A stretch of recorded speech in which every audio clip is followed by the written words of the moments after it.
সকালটা ছিল দাবির, দুপুর গড়াতেই তা হয়ে ওঠে সংঘর্ষের। ইসলামী ব্যাংকের চেয়ারম্যানের পদত্যাগের দাবিতে জড়ো হওয়া গ্রাহকদের সঙ্গে পুলিশের মুখোমুখি অবস্থান এক পর্যায়ে বিস্ফোরিত হয় উত্তেজনায়।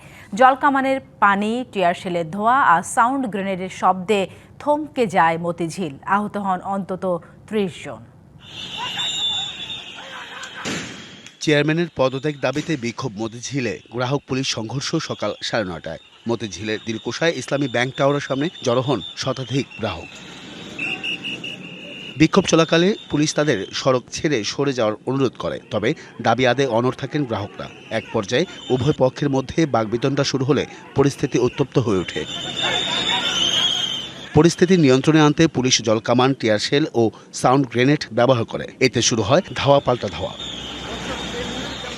ইট পাটকেল নিক্ষেপ এবং পুলিশের লাঠিপেটায় আহত হন অন্তত ৩০ জন। গ্রাহকদের দাবি, গুরুতর আহত ৩ জনকে হাসপাতালে ভর্তি করা হয়েছে। আমাদের যে ব্যাংকের টাকাগুলো আছে, আমরা গ্রাহক, এই টাকাগুলো আমানতগুলো আছে, সেগুলো তো ঝুঁকিতে পড়ে যাবে। পুলিশ অতি উৎসাহী হয়ে, আমরা বলবো সবাই না, গুটি কয়েক ভাই অতি উৎসাহী হয়ে আমাদের উপর আক্রমণ করছে। অযাচিত সাউন্ড গ্রেনেড, টিয়ার সেল এবং লাঠিটা। আমরা তো শান্তিপূর্ণভাবে এটা সমাবেশ করতেছিলাম, কথা বলতেছিলাম, কিন্তু তারা আমাদেরকে এভাবে আক্রমণ চালাইছে।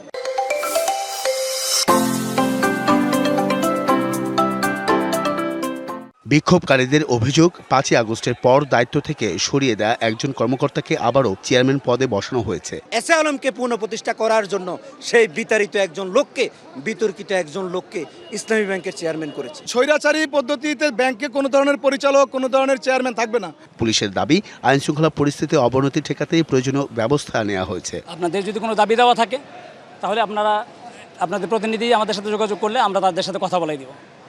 কিন্তু তারা অবস্থান ছাড়ছিলেন না এবং উত্তেজনক স্লোগান দিচ্ছিলেন, যার ফলে এক পর্যায়ে আমরা তাদেরকে বারবার রিকোয়েস্ট করেছি সরে যাওয়ার জন্য। না সরে যাওয়ার পরে আমরা ওয়াটার ক্যানন থেকে আমরা পানি নিক্ষেপ করেছি এবং সাউন্ড গ্রেনেড দিয়ে এখানে একটা স্বস্তিকর একটা পরিবেশ তৈরি করেছি। সংঘর্ষের পর এলাকায় অতিরিক্ত পুলিশ মোতায়েন করা হয়েছে। ব্যাংকিং কার্যক্রম স্বাভাবিক রয়েছে বলে জানিয়েছে কর্তৃপক্ষ। Ariful Islam, DBC news, Dhaka.